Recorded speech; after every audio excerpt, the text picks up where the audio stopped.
What's up mga quiz mga things? Welcome back sa akin channel and this is Quiz Alan. At ngayon araw papanoorin natin official trailer ng isang movie na produce ng Benchinko Films. I have no idea with that. Na may title na GLU na pinagbibidan ni na David Ligauco at Ruru Madrid. So hindi ko na ito pahabain pa. Papanoorin natin yung official trailer at bibigay ko yung reaction at opinion ko on the said trailer. So let's go!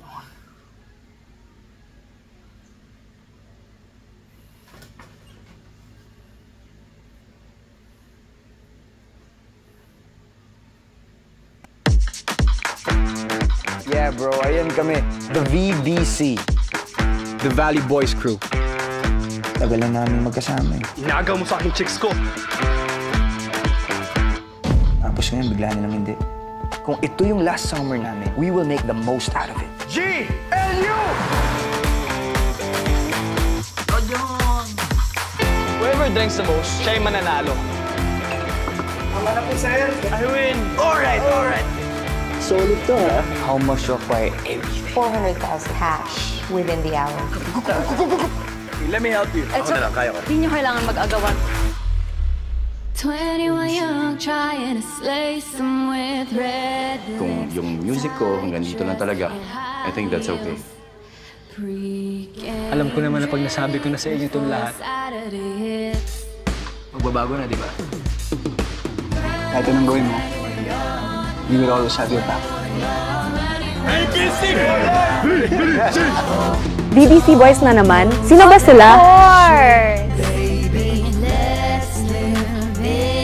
Si Sarah, oh.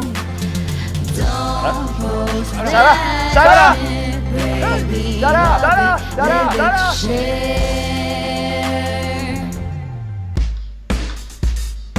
You wanna go to my room? Para makapag-usap tayong dalawa. Boys, kung di ba ako mayaman, kakaibiganan niyo pa rin ako. Paano kung di ko kayo nilibre, ano? Bro, mga bata pa lang tayo, magkakaibigan na tayo. Tandaan mo bro, hindi na sa pera mo.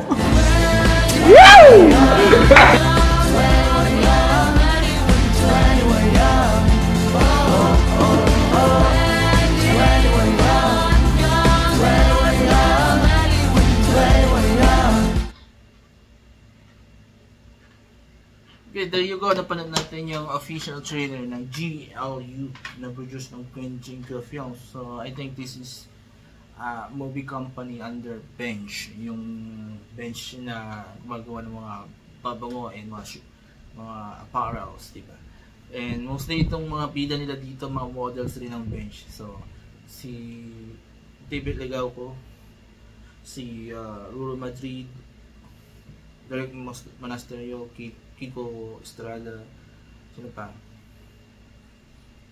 DJ Marquez and Enzo Pineda. So yun. So yun yung mga bida. So tatlong current Kapuso stars at tatlong mga former Kapuso stars, diba? Joined together in one movie na produce ng yun nga, ng Benchinko ng Bench, diba? I'm happy to see this kind of movie kasi for the first time feature nila ang La Union, specifically ang San Juan na right now isa sa mga popular na summer destination dito sa La Union. So kung hindi pa kayo nakapunta ng San Juan, then you definitely try to visit San Juan kasi it is one of the best places here in La Union. So I'm very happy to Benchinko Films for doing that, for featuring it kasi nga napapansin ko kasi before and until now na ito pa lang yata I'm not sure, ito pa lang yata yung movie na nag-feature sa La Union, sa San Juan La Union specifically, kasi mostly kapag mga ganito mga summer theme na movies or whatsoever, mostly ang fini-feature nila Boracay, Siargao, Palawan and Bohol, diba? So ngayon, or yung sa somewhere in Batangas, ay Mindoro, yung Puerto Calera. So yun ang madalas nilang, and even Baguio pala, yun ang madalas nilang fini-feature. But sobrang rare kapag La Union or yung San Juan, diba? So I'm so thankful and so proud also to see this kind of movie na feature ang lang yun. So mga Tagalog yan, mga Ilocano yan. So definitely matutuwa kayo na kapag pinanood nyo to. So yun. So ang ganda-ganda. Now to sa movie, to sa trailer itself, maganda yung technical aspects, maganda, cinematography, camera, sounds, camera angles, ang ganda. So definitely hindi siya putyo-putyo, hindi siya yung tinipid na movie. So talagang kinastosan nila, lalo pa naglagay sila ng mga kilalang artista, diba? Like David, Ruru, and Derek, na alam natin na ito yung mga top mga kilalang artista ng DMA, diba? When it comes to acting, and even Michelle D sinama na ngayon because of being the title holder ng Miss Universe Philippines. So acting wise, well, wala tayong problema sa acting, magaling lang, except for Michelle. Medyo pansin ko talaga harap siya sa umacting. With David naman, para sa akin, pero natural yung acting niya, hindi siya OP, hindi rin siya underacting. So yung proswak lang, hindi niya kailangan yung umacting na OA, diba? So I can say na yung role niya dito, it's okay, it's fine. The acting is bumagay ito sa role niya. Roro also, dito ibang image niya, hindi siya action star, diba? Same with Derek Monasterio, hindi rin action star.